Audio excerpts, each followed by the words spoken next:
nombre es Nancy Rosales, estudiante del cuarto trimestre de la maestría en docencia superior. El, el día de hoy, pues, quiero compartir la síntesis y comprensión de las sesiones de clases de fecha 26 de marzo y 2 de abril. En estas dos fechas se abordó el tema de teorías de aprendizaje y cómo en ellas se fundamentan las estrategias de enseñanza-aprendizaje dentro del aula. Es importante recalcar que varias teorías nos ayudan a comprender, predecir y controlar el comportamiento humano, y específicamente en educación han permitido desarrollar estrategias de aprendizaje e intentan explicar cómo los sujetos o los individuos abordan el conocimiento o adquieren el conocimiento. El objeto de estudio de diversos psicólogos, pedagogos y pensadores que vamos a ver a continuación se ha centrado en entender la adquisición de destrezas, habilidades y conocimientos. Por lo tanto, en el contexto de la educación, las teorías de aprendizaje pueden considerarse como un conjunto de construcciones que han sido utilizadas para mejorar nuestro proceso en la actualidad. Estas teorías se han basado en la observación, han descrito el proceso de aprendizaje, han explicado cómo los individuos han desarrollado diferentes capacidades a lo largo de la historia y cómo esto ha ido evolucionando con relación a nuestro contexto. Existen varias teorías, cada una tiene un foco o un objetivo de estudio. Tenemos principalmente las teorías conductuales, que como su nombre lo dice, se centran en las conductas, es decir, en lo que puede ser observado. En cuanto al aprendizaje, en este tipo de teorías, la enseñanza se va a basar en el condicionamiento, lo que significa que existen estímulos y por lo tanto van a existir ciertas respuestas. Para dar inicio, pues tenemos el condicionamiento clásico. Este puede presentarse o puede evidenciarse en las experiencias tanto positivas como la sensación de felicidad ante un reconocimiento, ante la felicitación o ante un punto extra, por ejemplo, de parte del docente cuando el estudiante responde o realiza de forma adecuada alguna actividad. Por otro lado, puede evidenciarse también en las respuestas negativas, por ejemplo, la ansiedad que se produce o la ansiedad que nosotros podemos experimentar ante un examen o ante la presentación, por ejemplo, de nuestra tesis. Estas respuestas generalmente se dan de forma involuntaria. En este caso, el sujeto se considera como un ser pasivo y el aprendizaje se va a dar más que todo por asociación de estímulos. Entonces se va a centrar en lo que pasa antes del aprendizaje. Por el contrario, tenemos el condicionamiento operante. El condicionamiento operante nos dice que cada acción que nosotros realicemos o que cada individuo realice va a generar una reacción o una consecuencia. Entonces, dependiendo de las consecuencias, esto puede estimular la frecuencia de ciertas conductas. Por supuesto, si una consecuencia es positiva para mí, yo voy a seguir imitando o voy a seguir realizando dicha conducta. Si por el contrario la consecuencia es negativa, pues obviamente esto va a hacer que yo vaya desapareciendo esa conducta. En este caso, las respuestas son de forma espontánea. Acá el sujeto es mucho más activo y el aprendizaje se da como resultado de las consecuencias que yo vaya observando. El condicionamiento operante es aquel en que la frecuencia de una conducta es modificada a través de la aplicación de reforzadores positivos o negativos. Aquí pues entran en juego, ¿verdad?, lo que son los castigos y las recompensas. Este tipo de condicionamiento se va a centrar en lo que pasa después del aprendizaje y entonces podemos concluir que el aprendizaje se va a nutrir de las experiencias que tenga el individuo. Continuando con el tema del conductismo, encontramos el aprendizaje social propuesto por Bandura. Este se centra en el modelaje. Según Bandura, existen 3 componentes que interactúan cuando se trata de aprender. A esto se le llama determinismo recíproco o reciprocidad de la triada. Estos son las personas, que son elementos fundamentales, el medio ambiente, el contexto que nos rodea y el comportamiento. Aquí también afecta al sujeto y su comportamiento la forma en que se interactúa con lo que está a su alrededor. Las personas, entonces, resulta que aprendemos o que aprenden a través de lo que observan. Y esto es muy evidente, ¿verdad? Desde las primeras etapas en donde nosotros somos conscientes de lo que está a nuestro alrededor, el ser humano pues tiende mucho a tener un modelo a seguir y a querer imitar cada una de sus acciones. Entonces, Bandura propone que no solo aprendemos por refuerzo o castigo, como suelen decir en el caso de las teorías conductistas, ¿verdad? Sino que también se ve de alguna manera inmersa la observación y cómo esta observación tiene un efecto en mi aprendizaje. Esto puede ser entonces un refuerzo directo en mi propio aprendizaje. Pasamos a una gama de teorías cognitivas que, como su nombre lo dice, su foco de estudio va a ser lo cognitivo, y estas teorías consideran esencialmente lo que no se ve, es decir, que entienden mejor la sensación, la percepción y la comprensión de lo que vivimos como producto a nivel interno o a nivel mental. Para iniciar, pues podemos mencionar el constructivismo. Este modelo nos propone que cada estudiante o cada persona es responsable de la construcción de su proceso educativo.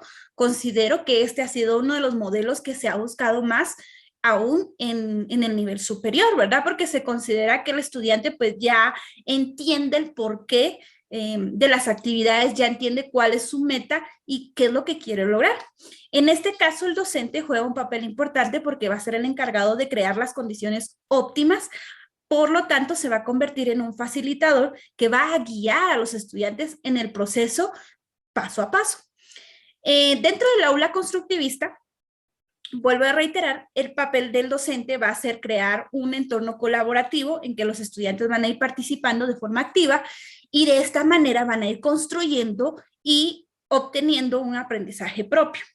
Por otro lado, tenemos la teoría propuesta por Piaget, y él nos menciona que cada individuo tiene un desarrollo cognitivo independiente. Pues recordamos que Piaget ha planteado diferentes etapas de aprendizaje o de adquisición de aprendizaje en las cuales pues cada uno de nosotros va transcurriendo a lo largo de su vida. En estas etapas, pues se menciona que existe la adquisición de un aprendizaje de forma individualista. ¿Por qué? Porque cada estudiante o cada individuo va a reunir la adquisición de esquemas, va a comprender señales y símbolos, va a descubrir, va a comprender mejor lo que le rodea a través de la lógica, va a comenzar a desarrollar lo que es el pensamiento inductivo, el pensamiento deductivo, el pensamiento abstracto, y todas estas estructuras y el desarrollo de todos estos elementos va a permitir un correcto funcionamiento dentro del medio que nos rodea. Muchos de los cuestionamientos relacionados por Piaget han permitido tener un amplio entendimiento del aprendizaje de los seres humanos, y de ahí que está la importancia de entender cómo el estudiante, ¿verdad?, a nivel universitario pasó por todas estas etapas, y hoy día pues el producto que obtenemos en clases va a ser resultado de esto. Tenemos también a Vygotsky, que hizo contribuciones esenciales a la formación y desarrollo de las funciones psíquicas superiores. Él define estas funciones psíquicas como una combinación de herramientas y signos a nivel psíquico. Vygotsky concluyó que, a diferencia de las funciones psicológicas inferiores, que son el resultado del desarrollo filogenético y que siguen un proceso natural, los humanos, a diferencia de los animales, tenemos ciertas funciones psicológicas que van siendo desarrolladas en relación con el medio cultural o el medio social que nos rodea. En este caso entran en juego herramientas esenciales como el lenguaje, las condiciones de interacción social y acciones sociales históricas y de otro tipo. Para Vygotsky existe un proceso en el que nosotros nos vemos influenciados por nuestro contexto sociohistórico a través de objetos y actividades organizadas. Existen muchos elementos en cada uno de los individuos que nos puede afectar porque son parte de nuestra herencia, pero que nosotros podemos ir modificando y de alguna manera haciéndolas a nuestro favor en nuestro proceso de aprendizaje. Por otro lado, tenemos el método o modelo sociocrítico, que se fundamenta en la crítica y en la autorreflexión, que para mí este es un modelo esencial y muy importante a nivel superior, porque se pretende conseguir una autonomía racional y en donde el ser humano pues logre su liberación máxima a nivel de pensamiento. Se centra, por supuesto, en la reflexión y en la creatividad del individuo. En este caso, los métodos que se van a enfatizar van a ser a través del trabajo colaborativo y participativo en el desarrollo de actividades progresivas y secuencia de contenidos científicos o técnicos en un ambiente bidireccional en donde entran en juego el papel del estudiante y del docente. Hay aprendizajes o hay teorías sociales también como el aprendizaje significativo que nos habla de la interacción del profesor, el estudiante, el contexto, el conocimiento y la forma de evaluación. Entonces, por ejemplo, en este caso del aprendizaje significativo, Novak trata de explicar cómo es que los conocimientos previos, ¿verdad? Lo que nosotros ya tenemos en mente o ya conocimos, pueden conectarse con los conocimientos nuevos y cómo estos van a tener significación al aplicarlos en un entorno vivencial. Entonces, para ir cerrando con el tema, tenemos lo que es el aula invertida a nivel superior. Dentro de las clases, pues tuvimos ahí una presentación de cada uno de los grupos de cómo las diferentes teorías se pueden ver aplicadas en el aula invertida. En lo personal me llamó mucho la atención el tema de las aulas invertidas porque el aula invertida tiene principalmente la idea de sacar la teoría de las aulas y entonces de esta manera hacer que al aula lleguen los estudiantes ya preparados para realizar actividades prácticas de aplicación de las teorías o de los conceptos.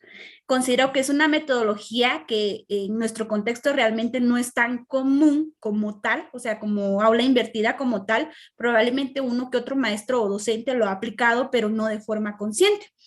En el nivel universitario, dentro de las aulas universitarias, considero que este tipo de metodología nos puede motivar a nosotros como estudiantes porque es una forma de realizar actividades dinámicas en comparación de solo recibir una clase y tomar notas. Va a implicar que de parte del grupo o de los estudiantes se incentive la lectura continua, de alguna manera pues implica también la participación activa del estudiante, pero es importante señalar que al momento de aplicar esta medida que el docente tenga claro cuál es su objetivo, tenga planificadas cuáles son las actividades y la forma en que va a valorar la participación del estudiante. Por supuesto, va a aparecer un mejor resultado siempre y cuando el estudiante cumpla su papel trabajando o leyendo desde casa. Agradezco por el tiempo y esta ha sido mi participación.